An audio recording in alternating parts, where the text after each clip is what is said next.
Hi, psychology friends. Okay, we are on to our second assessment. Woo, we've come so far in such a short amount of time. Please excuse the person behind me. That's my son. He's making himself some lunch. Okay, I'm going to quickly walk you through the first part of your psychological experiment that you are going to be conducting. Okay, so the easiest way to get here, this is what the assignment looks like, but the easiest way to get here is to obviously start at the home screen. Go ahead and scroll on down. We're finishing up Learning Target 2. Yay! Yay! Okay, hit the assessment tab. And you are going to click this blue link. Okay, so building your psychological experiment. Here are some potential topics. There are millions of ideas that you can do.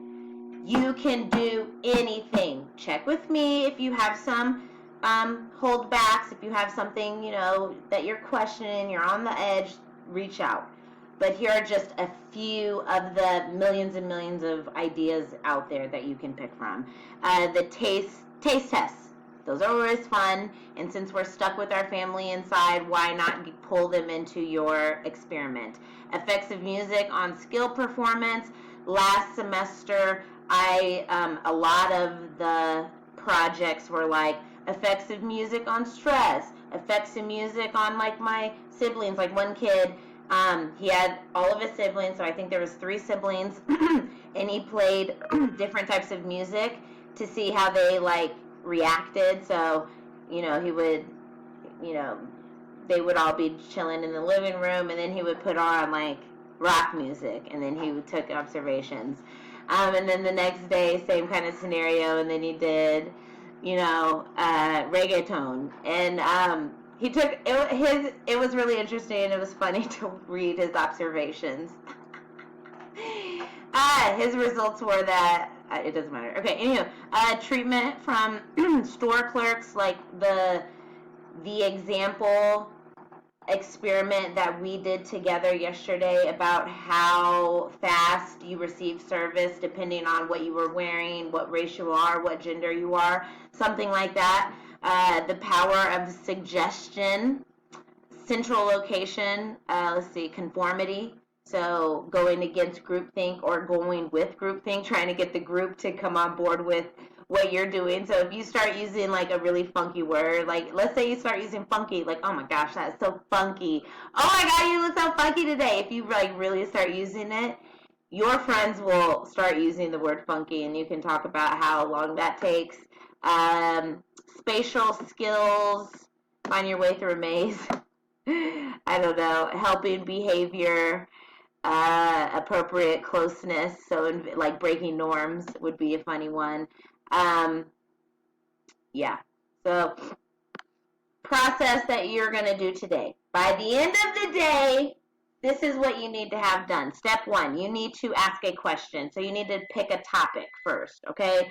So pick a topic that interests you. If you are very interested in drawing, and you want to see how drawing affects stressed out people, then you give some, or coloring, right? You give some color sheets to all your friends who have been complaining about being stressed by all of the homework. You have them color, you have them take a survey, and then you're able to collect whether or not they thought coloring helped their stress, help reduce their stress or not, that type of thing. Okay, so you're going to pick your topic. Maybe your topic is art therapy, or how different smells can put you in a better mood, okay? So first come up with a topic, and then you're going to ask your question. Figure out a question about it, right? Like, does different types of smells put you in different types of moods, right? Something like that. Pick a topic that you are interested in, okay? You're going to have to add that to your write-up. I chose this because of this, okay? Number 2, come up with 1.2. Come up with a hypothesis, which is a question you're going to be trying to answer as you collect your data, right? So, like, does different type of, or something like, this floral smells make people more happy than musky scents. Something like that, right? I can measure it. I can get a whole bunch of floral candles, light them, have a person take a survey. Then I could do the same thing with musky candles. And I can say which one made you feel better, which one had a lighter, like which one, yeah, that type of thing. Okay, then after that, this is the biggest part. This is the biggest, most important part of all of that. You're going to conduct a literary review research. So let's say your topic is art therapy. You want to figure out whether coloring reduces stress in kids working in virtual classrooms. You're going to start researching, stress relievers. How to, or does coloring reduce stress? Coloring to reduce stress. You're going to Google that, and you're going to start reading what's already out there about that. Then you're going to start jotting down what you know, what you learned from this quest. Make sure you're noting what websites you're using. And then you're going to start looking at all of that, and there should naturally be spots that, wow, I couldn't find anything about this. Maybe that's where I will investigate. That's where I'll experiment, okay? Or it should leave you, okay, I kind of want to take that a step further and do this or change it up a little bit, okay? So that's where the what do you still want to know and need to know, where that comes into play. Please, after you are done with your literary research, and I'm going to say, let's say let's use 3 sources minimum, 3 sources to get the AT, okay? And that can include videos and articles, obviously.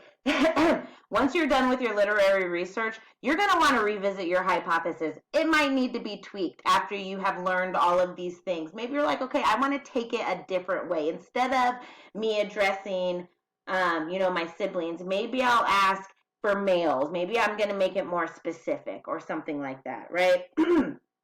Or maybe you don't want to use coloring. Maybe you want them to draw little dots because you found this research that said drawing little dots for 2 minutes somehow releases some endorphin in the brain, and you want to test that theory, okay?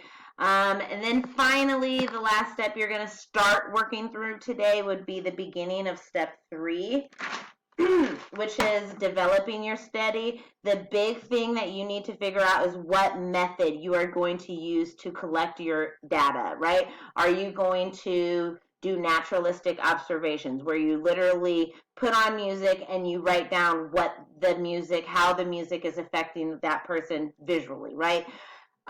You could do experiments, obviously. Like if you're going to do a taste test thing, last semester I got, can you taste the difference between cheap water and really expensive bottled water? And that would be an experiment. She did it with all 5 of the people living in her house beside her parents and her siblings. It was actually a really good, I was like, oh my God, the taste of water. But it was really, like, the finished product was awesome. And I will send that around as an example.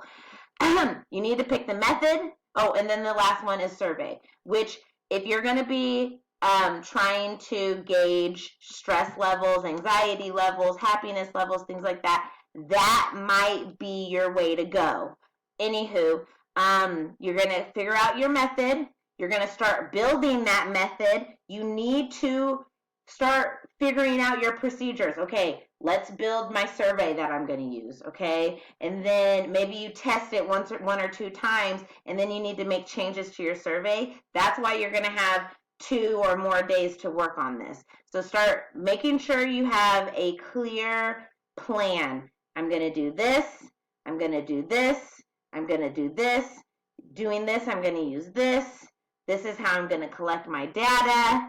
You need to have a structure so that you know what you're going to do, when you're going to do it, and your hopeful outcomes, okay? Like, well, hopefully all 5 people give me their surveys, and you need to start making your chart so that all you have to do is input the responses, okay?